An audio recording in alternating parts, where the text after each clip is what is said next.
আসসালামু আলাইকুম সুপ্রিয় দর্শক, শুভেচ্ছা ও আমন্ত্রণ এনটিভি ইউরোপ নিউজে। সাথে রয়েছে মোহাম্মদ আবু তালেব। সংবাদের শুরুতে জানিয়ে দেব শিরোনাম। পার্লামেন্টের নিম্নকক্ষ হাউস অব কমন্সে ব্রিটিশ প্রধানমন্ত্রীর প্রস্তাবিত ব্রেক্সিট চুক্তিতে ভোট দিলেন এমপিরা। পরাজিত হল থেরেসা মের ব্রেক্সিট ডিল। চুক্তিটি প্রত্যাখ্যান করবেন বলে আগে থেকেই আবার দিয়েছিলেন এমপিরা। দেখা যেতে পারে দ্বিতীয় গণভোট সহ নানা বিকল্প ব্যবস্থা। এবং যুক্তরাজ্যের ইস্ট মিডল্যান্ডসে ডার্বিবাসীর সেবায় বাঙালি মালিকানাধীন বিলাসবহুল ব্যাংকোয়েটিং হলের উদ্বোধন। শুনছিলেন শিরোনাম, এবার বিস্তারিত। অবশেষে আজ 15 জানুয়ারি মঙ্গলবার পার্লামেন্টের নিম্নকক্ষ হাউস অব কমন্সে ব্রিটিশ প্রধানমন্ত্রী থেরেসা মের প্রস্তাবিত ব্রেক্সিট চুক্তিতে ভোট দিলেন এমপিরা। গত সোমবার এমপিদেরকে দেশের স্বার্থে চুক্তির পক্ষে ভোট দেওয়া এবং চুক্তিটিতে আরেকবার চুপ বুলিয়ে নেওয়ার আহ্বান জানিয়েছিলেন প্রধানমন্ত্রী। দর্শক, ব্রেক্সিট চুক্তিটির ভোটের ফলাফল এবং বিশ্লেষণ জানাচ্ছেন একাডেমিক রিসার্চার এবং ব্রডকাস্টার আদনান পাবেলের কাছে। ধন্যবাদ জনাব আবু তালেব। আমরা জানি যে আজকে যে হাউস অফ কমন্সে যে ভোট হয়ে গেল ব্রেক্সিট ডিলের উপর, এটা একটা সিগনিফিক্যান্ট ভোট ছিল এবং quite unfortunately it was a defeat for prime minister Theresa May এবং in the history of United Kingdom যে কোনো সিটিং গভর্নমেন্টের জন্য সবচেয়ে হেভিয়েস্ট ডিফিট ছিল। 230 ভোটের ব্যবধানে প্রাইম মিনিস্টার থেরেসা মে হেরে গেল এই ব্রেক্সিট ডিলের এই ভোটাভুটিতে। এবং আমরা জানি যে labour leader Jeremy Corbyn already গভর্নমেন্টের এগেনস্টে একটা vote of no confidence table করেছে, যা নিয়ে আগামীকালকে দুপুরে কথা হবে পার্লামেন্টে। এবং যদি এই ভোট অফ নো কনফিডেন্স এমপিদের এন্ডোর্সমেন্ট থাকে, তাহলে someone from the government will have 14 days time to prove that they have the confidence of the House of Commons. যদি তা না হয়, that will trigger a general election. আমি একটু historic কিছু ক্রোনোলজি এখানে আনতে চাচ্ছি। আপনি যদি দেখেন যে 1973 সালে প্রথম ইউনাইটেড কিংডম ইউরোপিয়ান কমিউনিটিজে জয়েন করেছিল, which was endorsed by Edward Heath government in 1975 এবং আমরা জানি 2016 সালে যে রেফারেন্ডাম হলো, এই রেফারেন্ডামের মাধ্যমে British people they have decided to come out of European Union. এবং আমরা জানি যে 2017 সালের মার্চে 29শে March British government article 50 trigger করেছে টু লিভ ইউরোপিয়ান ইউনিয়ন। এবং আপনি যখন আর্টিকেল 50 তারা ট্রিগার করেছে, বোথ পার্টিস ইউরোপিয়ান ইউনিয়ন এবং ব্রিটিশ গভর্নমেন্টের 2 বছর সময় আছে to consider a deal to leave European Union. এবং আমরা জানি যে 2019 সালের 29শে March United kingdom European union থেকে বের হয়ে আসবে। আজকে যে ভোটাভুটি ছিল তা ছিল যে ব্রিটেনের সাথে ইউরোপিয়ান ইউনিয়নের এই যে ট্রানজিশন পিরিয়ডের সময়টাতে কি ধরনের এগ্রিমেন্ট থাকবে in terms of human movement, in terms of capital movement, in terms of border, in terms of trade and other arrangement, তা নিয়ে কিন্তু আজকের ভোটটা ছিল। এইখানে একটা মেজর টার্ম হচ্ছে আইরিশ ব্যাকস্টপ। আমরা জানি যে নর্দার্ন আয়ারল্যান্ড এবং আয়ারল্যান্ডের মাঝে একটা ভোলাটাইল বর্ডার আছে। এটা কোনো হার্ড বর্ডার না, according to good Friday agreement that was signed between Ireland, Republic of Ireland, United kingdom and Northern Ireland in 1999। এবং এইটা অনুযায়ী কিন্তু কোনো হার্ড বর্ডার হতে পারবে না দুই দেশের মাঝে। এবং এইটার কারণেই কিন্তু মেনলি থেরেসা মে চেয়েছিল, ব্রিটিশ প্রাইম মিনিস্টার থেরেসা মে চেয়েছিল যে Northern Ireland somehow customs union বা ইউরোপিয়ান ইউনিয়নের যে ট্রেড এরিয়া আছে তার মাঝে যেন থাকে। কিন্তু সেই ট্রানজিশন পিরিয়ডটা কত দীর্ঘ হবে এটা কিন্তু ক্লিয়ার ছিল না। এই জন্যই কিন্তু most of the Conservative MP, both remainers and Brexiteers, also Labour Party member, তারা কিন্তু ভোট দিয়েছে। আমরা জানি যে ইউরোপিয়ান কাউন্সিলের president Donald Tusk he already made a statement যে এটা কিন্তু বোথ পার্টির যে অ্যাগনি এটা কিন্তু ইনক্রিজ করে দিল। এবং আমরা জানি যে এনি ধরনের ইনস্টেবিলিটি এটা কিন্তু বিজনেসের জন্য ভালো না, এটা বোথ পার্টির জন্যই কিন্তু আপনার একটা নেগেটিভ এফেক্ট হবে। এখন থেরেসা মে ওনার যে ফাইনাল স্পিচ ছিল আজকে ভোটাভুটির পরে, উনি বলেছে যে she is more than happy to have a cross party conversation. কিন্তু ওনার এই ক্রস পার্টি কনভারসেশনটা কতটা ওয়েলকামড হবে by all political parties, I think that is a matter of debate. এবং ওনাকে 3 দিন সময় আছে ব্রিটিশ প্রাইম মিনিস্টারের 3 দিনের মাঝে ওনার নতুন প্ল্যান বি নিয়ে আসতে হবে এবং এইটার উপর আবার আরেকটা ভোটাভুটি হতে পারে। এখন এই প্ল্যান বিটা হইতে হবে আপনার ইউরোপিয়ান ইউনিয়ন এবং ব্রিটেনের মাঝে যেই চুক্তিটা, যে আপনার ট্রানজিশন পিরিয়ডের যে চুক্তিটা, সেইটার মাঝে টার্মস অ্যান্ড কন্ডিশনের উপর। কিন্তু আমরা জানি যে ইউরোপিয়ান ইউনিয়ন অলরেডি ক্লিয়ার করে দিয়েছে যে তারা আর কোনো নতুন সুযোগ সুবিধা ব্রিটেনকে দিতে পারবে না। I am a great believer in the resilience of this country. I think the wit and wisdom of British people is phenomenal and I think common sense will prevail এবং this is United Kingdom, this is Great Britain.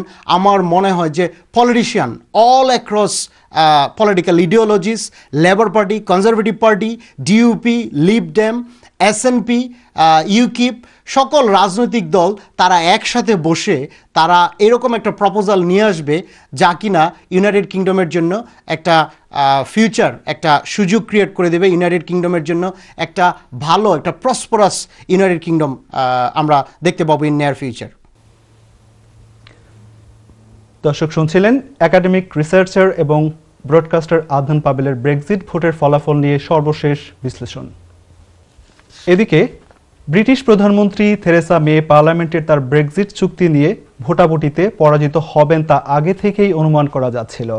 বেশিরভাগ MP চুক্তিটি প্রত্যাখ্যান করবেন বলে আগে থেকেই আভাস দিয়েছিলেন।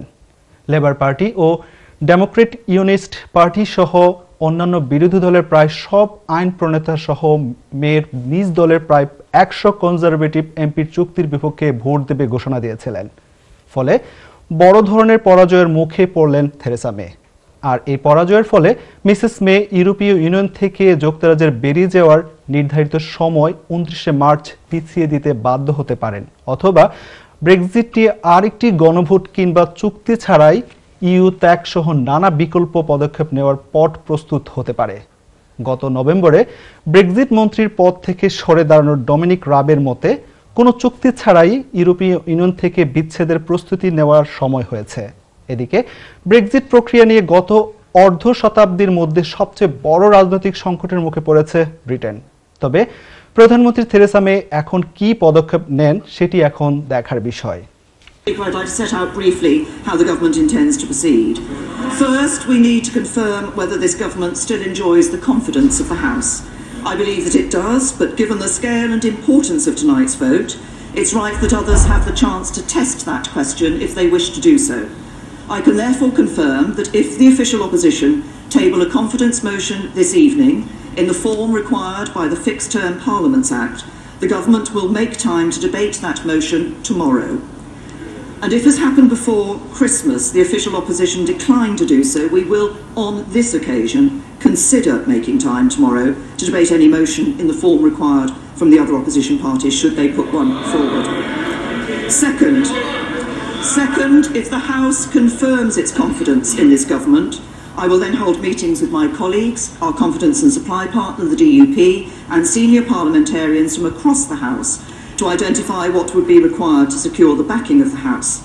The government will approach these meetings in a constructive spirit. যুক্তরাজ্যের ইস্ট মিডল্যান্ডসে ডার্বিবাসীর সেবায় বাঙালি মালিকানাধীন একটি বিলাসবহুল ব্যাংকোয়েটিং হল নির্মাণ করা হয়েছে। গত শনিবার ডার্বি শহরে নির্মিত এই হলের শুভ উদ্বোধন করা হয়। ডার্বি থেকে বিস্তারিত জানাচ্ছেন আমাদের সহকর্মী মোহাম্মদ ইকবাল। ডার্বি শহর যুক্তরাজ্যের ডার্বিশায়ারের দক্ষিণ ভাগে ডারওয়েন্ট নদীর তীরে অবস্থিত। এই অঞ্চলের 20% জনসংখ্যাই হলেন এশিয়ান, আফ্রিকান, অ্যারাবিয়ান ও মিক্সড মাইনরিটি।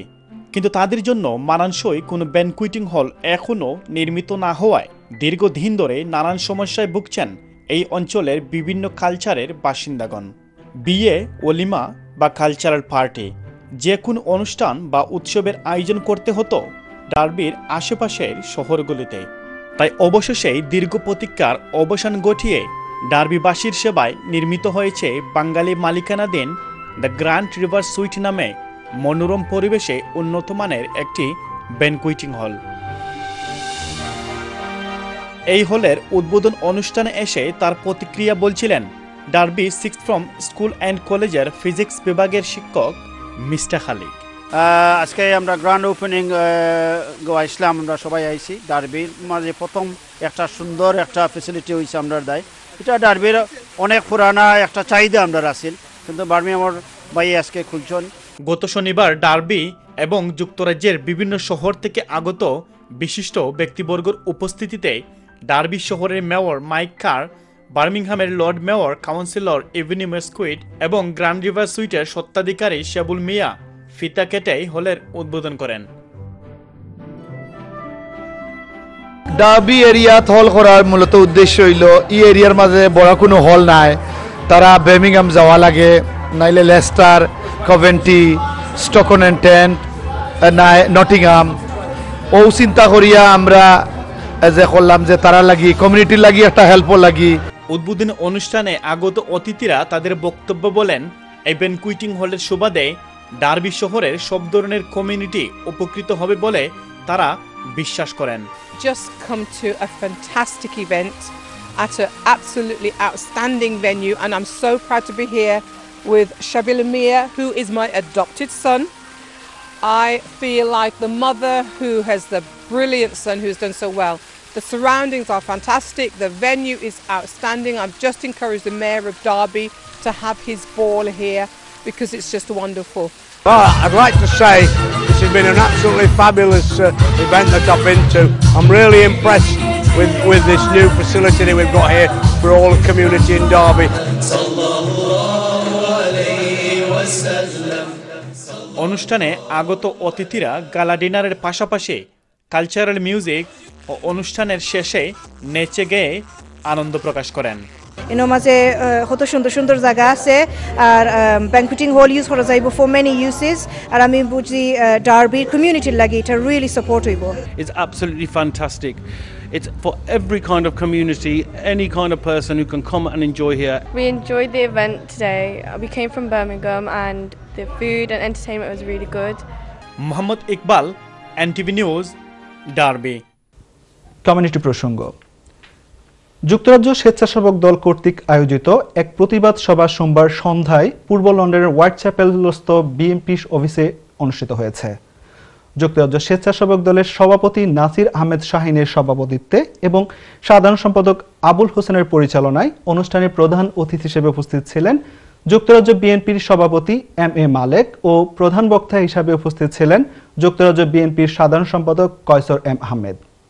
সবাই নাসির আহমেদ শাহিন বলেন, 30শে ডিসেম্বর 2018 একাদশ জাতীয় সংসদ নির্বাচনে ভোট ডাকাতির মাধ্যমে বাংলাদেশের জনগণের ভোটাধিকারকে লুণ্ঠিত করা হয়েছে। তিনি বেগম জিয়ার মুক্তির দাবি জানিয়ে এবং জনগণের ভোটাধিকার পুনরুদ্ধারের লক্ষ্যে 3 মাসের মধ্যে নিরপেক্ষ সরকারের অধীনে পুনরায় নির্বাচন দেওয়ার আহ্বান জানান। অন্যথায় যুক্তরাজ্য বিএনপি আরও কঠোর আন্দোলনের কর্মসূচি দিতে বাধ্য হবে হুঁশিয়ারি দেন তিনি।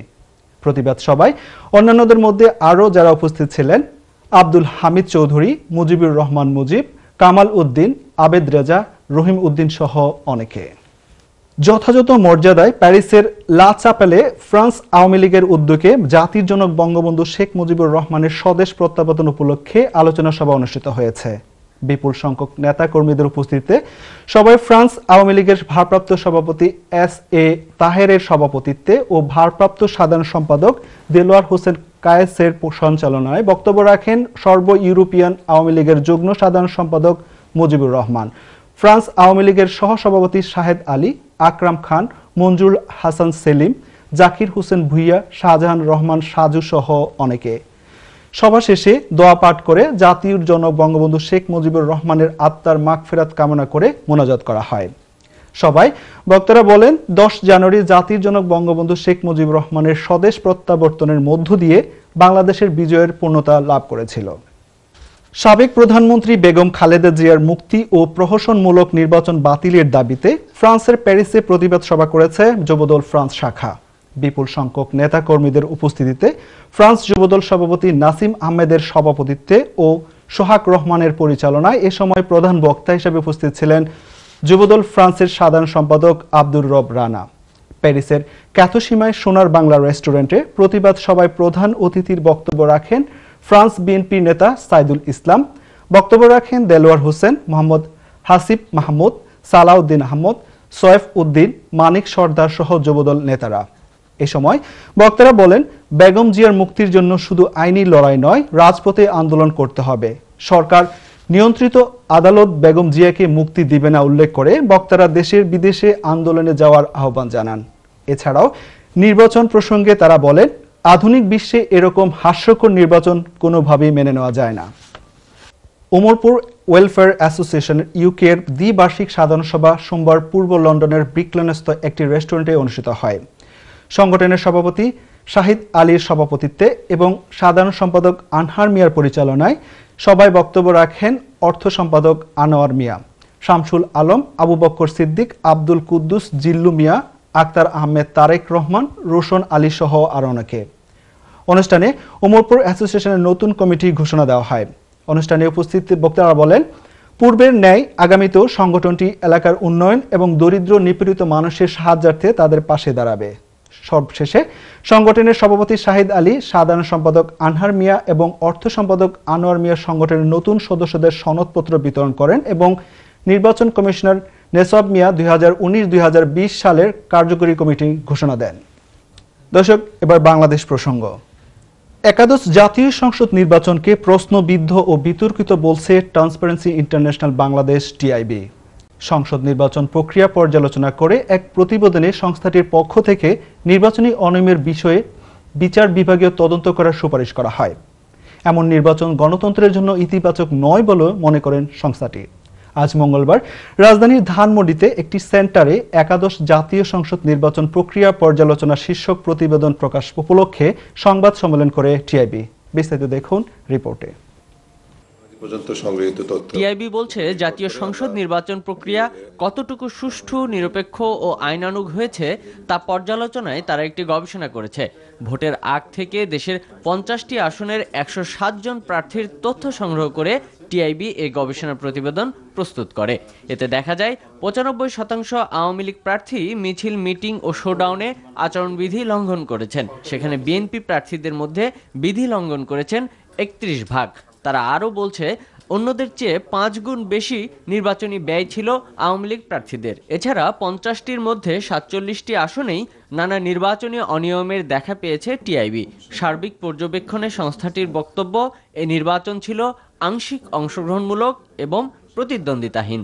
আংশিকভাবে অংশগ্রহণমূলক নির্বাচন হয়েছে, নির্বাচন আচরণবিধির ব্যাপক লঙ্ঘন হয়েছে এবং এর কারণে এই ধরনের লঙ্ঘনের অভিযোগের কারণে নির্বাচনকে প্রশ্নবিদ্ধ এবং একটি অভূতপূর্ব নির্বাচন অনুষ্ঠিত হয়েছে বলা যায়, যার ফলাফল অনেকের কাছে অবিশ্বাস্য হিসেবে আলোচিত হচ্ছে। গণতন্ত্রের জন্য এই উদাহরণই থাকে যে যেখানটায় সবার সমান সুযোগ থাকে না, সেখানে নির্বাচনটা বিতর্কিত হয়ে গেলে একটা সংশয় থেকেই যায় যে যারা আমাদের নির্বাচিত প্রতিনিধি হয়ে গেলেন তারা আমাদের কতখানি প্রতিনিধিত্ব করবেন, আমাদের স্বার্থ কতখানি দেখবেন। আমাদের বলতে আমাদের জনগণের কথা বলছি। টিআইবির পক্ষ থেকে বলা হয়, এই নির্বাচনে নির্বাচন কমিশন প্রার্থীদের সমান সুযোগ দিতে সম্পূর্ণ ব্যর্থ হয়েছে। অবাধ তথ্য প্রবাহে সরকারের পক্ষ থেকেও বাধা দেওয়া হয়েছে বলে টিআইবি প্রতিবেদনে উল্লেখ করে। গণতন্ত্রের জন্য অবশ্যই এই ধরনের নির্বাচন ইতিবাচক নয়, এটা সেই কারণে কিন্তু আমরা এটাকে বলা হচ্ছে যে প্রশ্নবিদ্ধ করা হয়েছে ইত্যাদি। এই জন্য আমরা এটাকে বিচার বিভাগীয় তদন্ত চাচ্ছি, যার মাধ্যমে এটাকে সামনের দিকে এগিয়ে যাওয়া সম্ভব হবে। একটা নির্বাচনের মাধ্যমে গণতন্ত্র আসে না, একটা নির্বাচনের মাধ্যমে গণতন্ত্র ধ্বংস হয় না। এটা একটা প্রক্রিয়া, সার্বিকভাবে সেখানে দেখা উচিত বলে আমরা মনে করি।